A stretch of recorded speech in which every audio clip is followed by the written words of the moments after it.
अस्सलाम वालेकुम फ्रेंड। आज मैं आपसे लड़ाई झगड़े और आपस में इख्तलाफात आए दिन यही होता है। एक दूसरे से बात करना, गुस्से में रहना और दूसरों को बर्दाश्त न करना और उल्टी सीधे बातें करना, शॉटिंग करना, ये हो गया, वो हो गया, ये नहीं किया उसने, वो नहीं किया। यानी कि आपस में हर वक़्त ही झगड़े रहना। वो आदमी कहता है ये तो आदमी बहुत सख्त है, इसका दिल बहुत पत्थर है, ये हर को लड़ता रहता है, ये समझता नहीं है, इससे तो कुछ चीज़ असर नहीं करती। तो वैसे कोई बात नहीं, आपने ये आयत पढ़नी है, सूरह तौबा की आयत नंबर 129।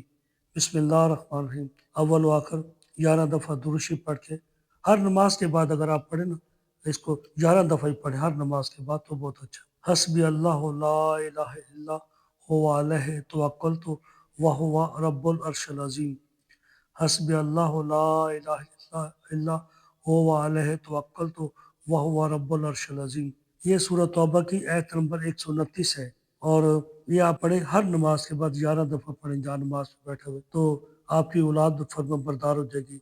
ज़िद, गुस्सा वो सब छोड़ देंगी और आपस में प्यार मोहब्बत करेगी। आपकी औलाद आपकी फर्माबरदार हो जाएगी और इंशाअल्लाह इंशाअल्लाह रिज़्क में भी इज़ाफ़ा होगा और दौलत, क्योंकि जिस घर में झगड़े फ़साद होते हैं, टेंशन परेशानी होती है, उसमें रिज़्क कम हो जाता है। तो जिस घर में प्यार मोहब्बत इत्तेफ़ाक हो तो उसमें रिज़्क बढ़ जाता है और इसमें आदमी हमेशा तंदुरुस्त रहता है, सेहतमंद रहता है, क्योंकि टेंशन नहीं होती, परेशानी नहीं होती। घर में अच्छा माहौल होता है और लड़ाई झगड़े भी ख़त्म हो जाते हैं। तो सबसे अच्छा ये वर्द अल्लाह ताला की ये इस्म आज़म है अल्लाह का।